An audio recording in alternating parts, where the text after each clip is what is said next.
മോളെ അപ്പു വിളിച്ചായിരുന്നോ? അവൻ സങ്കടപ്പെട്ടാ പോയത്. ഇല്ലമ്മേ, ഞാൻ പലവട്ടം വിളിച്ചു, ഫോൺ സ്വിച്ച് ഓഫാ. അവൻ മനഃപൂർവ്വം സ്വിച്ച് ഓഫ് ആക്കിയതാ. അവൻ ആരാ മോൻ? പോട്ടെ, പോയി വല്ല ജോലിയും ചെയ്ത് 10 കാശുണ്ടാക്കാൻ നോക്കട്ടെ.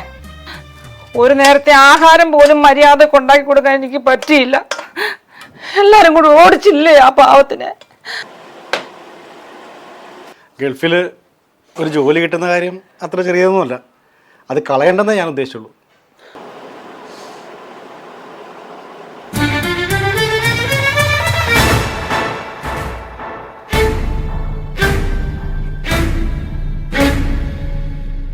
നീ കൂടുതലൊന്നും പറയണ്ട.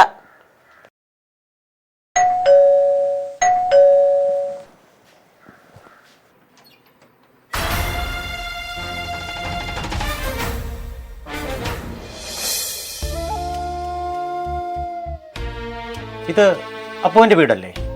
അതെ.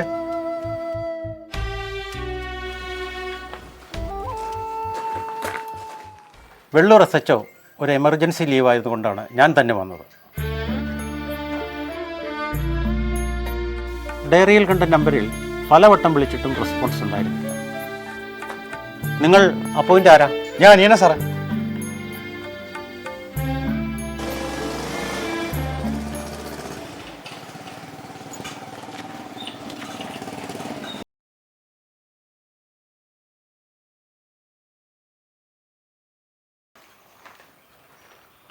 ഇവനാരാ? അപ്പച്ചേട്ടൻ മോനാ സാറേ.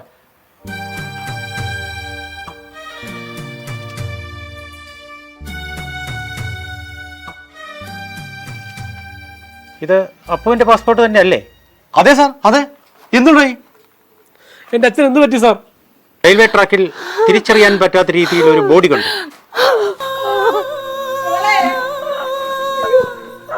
അപ്പുവിൻ്റെ ബാഗിൽ നിന്നും കിട്ടിയതാണിത്. അച്ചായി,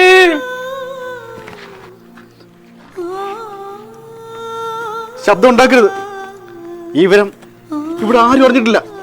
നമുക്ക് പോയി അന്വേഷിച്ചു വരാം.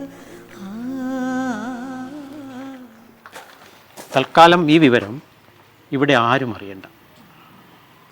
ബോഡി വന്ന് ഐഡൻറ്റിഫൈ ചെയ്യുക. ഞാൻ ജീപ്പിലിരിക്കാം.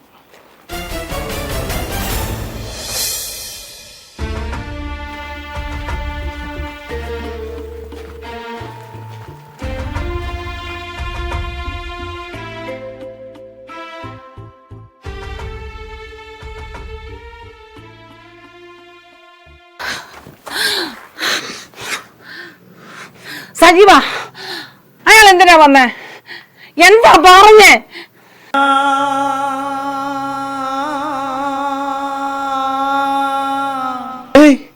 ഒന്നുമില്ല, ഒന്നുമില്ല.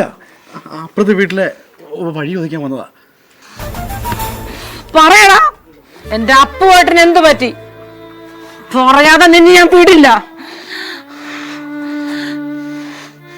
അകുലേ, നിന്റെ അച്ഛൻ എന്താടാ പറ്റിയേ? പോലീസുകാരൻ എന്താടാ പറഞ്ഞേ? ഇല്ലമ്മേ, അച്ഛനൊന്നുമില്ല. സജീവ, എന്താടാ എന്റെ പൊന്നു മോനെ നിങ്ങൾ എല്ലാരും കൂടെ എന്ത് ചെയ്തടാ? സജീവ, അവന് എന്ത് സംഭവിച്ചടാ? നിങ്ങൾ എന്തിനാ വെറുതെ കിടന്ന് ബഹളം വയ്ക്കുന്നത്? ഇവിടെ ആർക്കും ഒന്നും സംഭവിച്ചിട്ടില്ല. പറയടാ മോനെ, അച്ഛൻ എന്ത് പറ്റി? പറയടാ, എടാ അച്ഛൻ എന്ത് പറ്റി? എന്നോട് പറയടാ, പറയടാ.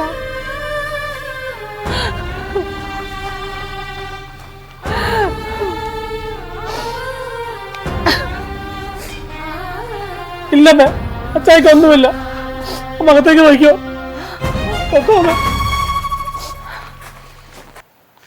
ഇവിടെ ആർക്കും ഒന്നും സംഭവിച്ചിട്ടില്ല. നിങ്ങൾ ആരും വിഷമിക്കണ്ട. വാ, നമുക്ക് അകത്തേക്ക് പോവാം.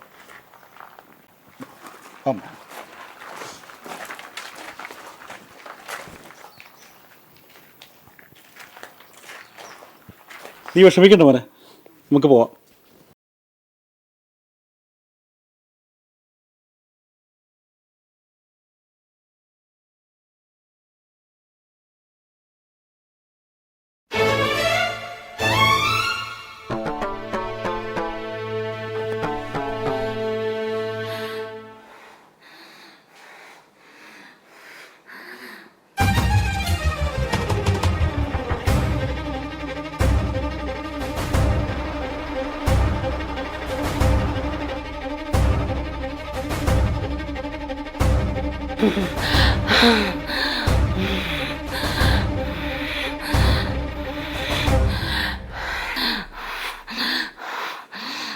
നീ എന്റെ അപ്പോട്ടിനെ കൊന്നു, നിന്നെ ഞാൻ കൊല്ലൂടി.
അപ്പോട്ടാ, എന്നെ പറ്റിക്കാൻ വേണ്ടി അവിടെ വിളിച്ചിരിക്കുവായിരുന്നല്ലേ?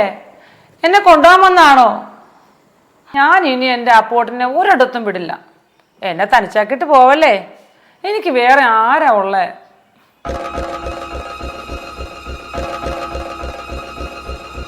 മോളെ, നീ എന്തൊക്കെയാടി പറയുന്നത്? എനിക്ക് പേടിയാവുക. അമ്മയുടെ മുന്നാരെ പോയി നിൽക്കുന്നു. ഞാൻ ഇനി ഒരിടത്തോട്ടും അപ്പോട്ടനെ വിടില്ല. ഞാനേ പൊന്നു പോലെ നോക്കൂ അപ്പോട്ടനെ.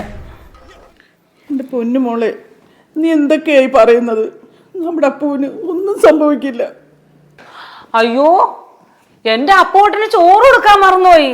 ബീഫ് ഉലർത്തിയും മത്തിക്കറിയൊക്കെ ഉണ്ട്.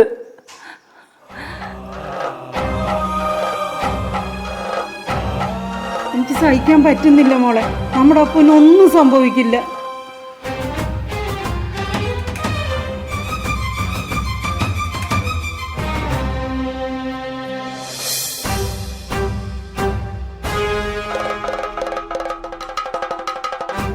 അപ്പോട്ടാ, കല്യാണത്തിനുള്ള സ്വർണവും സജീവന്റെ വീട് പണിക്കുള്ള പൈസയായിട്ട് വന്നതാണല്ലേ? എന്താ ഒന്നും മിണ്ടാത്ത? അമ്മേ, എനിക്ക് എന്താ അമ്മ പറ്റിയേ? എന്താ അമ്മ ഇതൊക്കെ? ആ പോട്ടന് എന്തെങ്കിലും സംഭവിച്ച പിന്നെ ഞാൻ ജീവിച്ചിരിക്കില്ല അമ്മേ. മോൾക്ക് ഒരു കുഴപ്പവുമില്ല. എൻ്റെ മോൾക്ക് ഒന്നും സംഭവിക്കില്ല.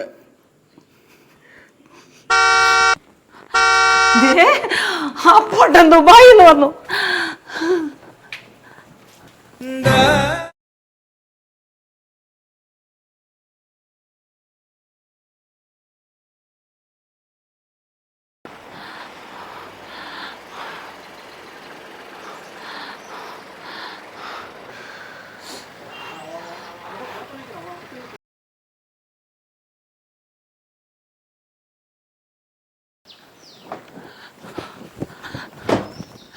അപ്പോട്ടെ എവിടെടാ? എന്നോടാ ചോദിച്ച അച്ഛൻ എവിടെയാന്ന്?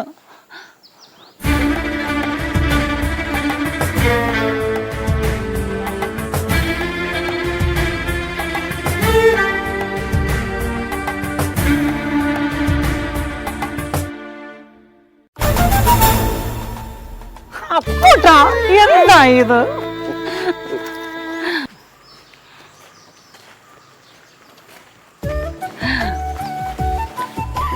മക്കളെ, എന്താടാ ഇതൊക്കെ? അമ്മേ, റെയിൽവേ സ്റ്റേഷനിൽ വെച്ച് ഒരാൾ എൻ്റെ ബാഗ് മോഷ്ടിച്ചുകൊണ്ട് പാളത്തിലൂടെ ഓടി. പെട്ടെന്ന് ട്രെയിൻ തട്ടി അയാൾ മരിച്ചു. ആ ബാഗിലെ ഡോക്യുമെൻറ്റ്സ് എല്ലാം എൻ്റെ ആയിരുന്നു. ഞങ്ങൾ ചെന്നപ്പോൾ ചേട്ടൻ റെയിൽവേ സ്റ്റേഷനിൽ നിൽക്കുമായിരുന്നു. പിന്നെ റെയിൽവേ പോലീസുമായിട്ട് ബന്ധപ്പെട്ട് ചേട്ടനെ കൊണ്ട് ഞങ്ങളിങ്ങോട്ട് പോന്നു. ഇവിടുന്ന് പോയി ഞാൻ നേരെ സ്നേഹിതൻ മുഹമ്മദിൻ്റെ വീട്ടിലാണ് എത്തിയത്. പിറ്റേ ദിവസം അവൻ്റെ ഓട്ടോയിൽ റെയിൽവേ സ്റ്റേഷനിലെത്തി. അമ്മേ, അച്ഛനിനി നമ്മളിവിടെ എങ്ങും പോകുന്നില്ല. എനിക്കൊരു ജോലി ശരിയായിട്ടുണ്ട്. ഇനിയുള്ള എല്ലാ കാര്യവും ഞാൻ നോക്കിക്കോളാം.